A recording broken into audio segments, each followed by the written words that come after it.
Bonjour Valérie, Bonjour. je suis super contente de t'interviewer aujourd'hui. Moi aussi. Tu fais un super boulot avec les chiens, je trouve, Merci. en particulier, puisque bon, moi j'aime les chiens.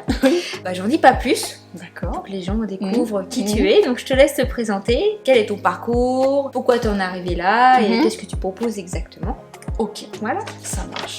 Donc moi c'est Valérie Estebanez. Donc en fait j'ai vraiment la conviction qu'on peut participer à notre échelle à un monde animal meilleur et à créer un lien humain et animal solide. Et je suis persuadée qu'on peut prendre soin d'eux avec des solutions naturelles qui soient adaptées à leurs besoins. Donc je suis naturopathe animalier, j'accompagne les chiens, les chats et aussi les chevaux, donc à leur domicile, dans les écuries et puis aussi à distance. Donc moi j'ai fait une formation de naturopathie animale pour chiens, chats et chevaux à l'école ENA et MNC qui se situe dans le Doubs, en France. Ouais. Donc ça m'a permis d'apprendre les techniques naturopathiques, également la physiologie animale pour comprendre comment ça fonctionne à l'intérieur, le comportement et également travailler sur les émotions des animaux parce que c'est très important les émotions chez les animaux. C'est de plus en plus important et on se rend compte que leur panel d'émotions est de plus en plus large. Donc, et on les prend de plus en plus en compte et c'est super. Exactement, et le lien avec l'humain est très très important aussi.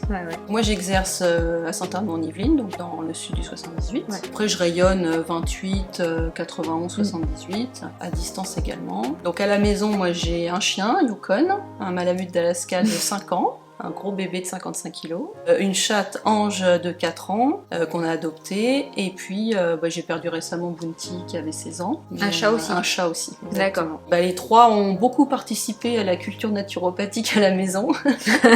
Ils ont été tes cobayes quoi. Oui, un petit peu. Et chacun, Yukon a une dysplasie de la hanche, donc on a pu l'aider pour son arthrose.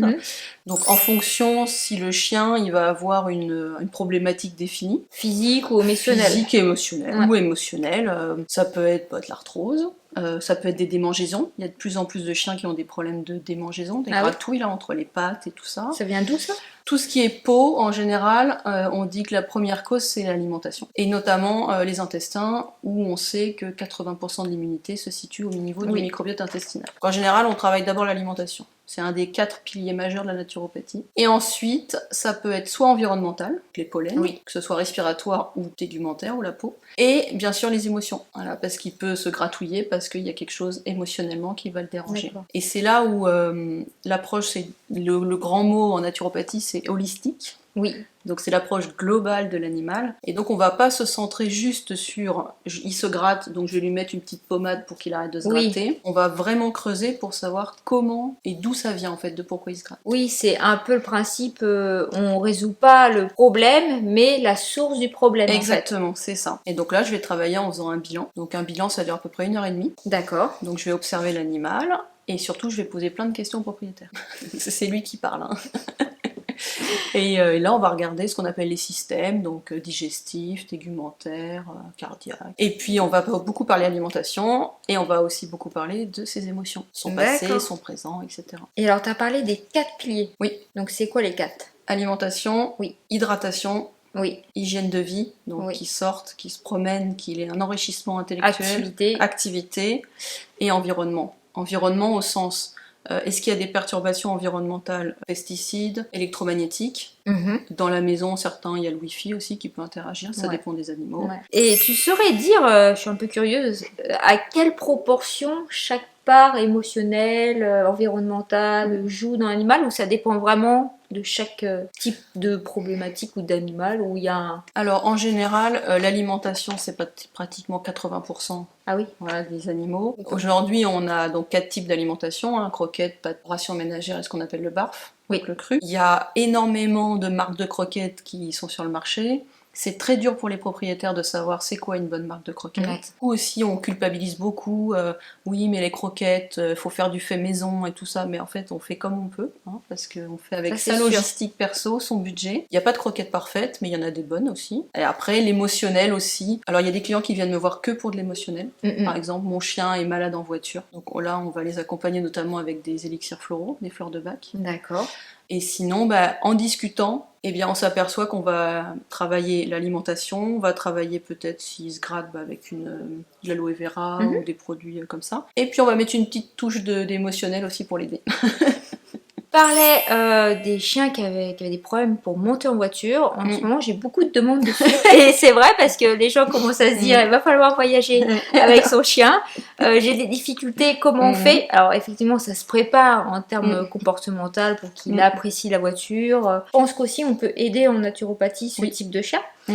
Toi, qu'est-ce que tu conseillerais? Alors déjà, moi je conseille qu'il soit accompagné en méditation parce que je sais qu'il y a des techniques où on met le chien un peu dans la voiture sans démarrer, c'est ça. Voilà, il y a tout un protocole. Après on a donc des élixirs floraux, des fleurs de bac qui peuvent aider. Il y a des composés de transport tout faits qui existent. Après moi j'aime bien quand même discuter avec le propriétaire parce qu'en fonction de ses mots à lui, on peut déceler qu'il y a eu des traumas et donc on va rajouter des fleurs du traumatisme ou de certaines peurs. Par exemple, l'étoile de Bethléem est la fleur du choc et du traumatisme.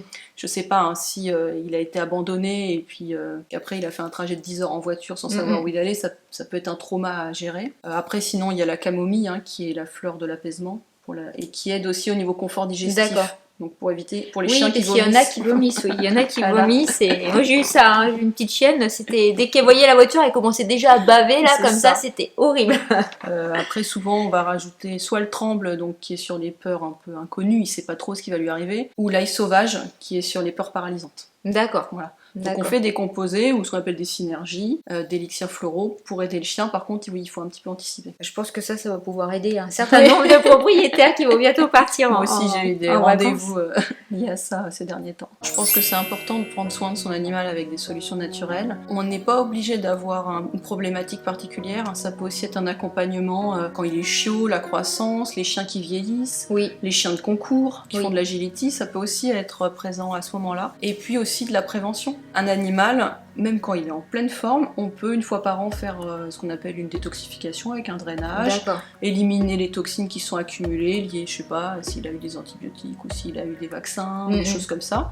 Et puis tout ce qui est pucétique, on peut aussi faire de la prévention, les parasites intestinaux. Voilà, faut aussi renforcer un peu le système immunitaire. Exactement. Souvent on vient me voir et en fait c'est... Il y a déjà le problème. Oui, ou des fois il est très très avancé. Il faut penser à la prévention en fait. C'est comme nous, booster le système immunitaire, bien manger, ça concourt à ce que l'animal il puisse vivre mieux et on espère plus longtemps. Et alors comment on peut te contacter ou prendre rendez-vous avec toi?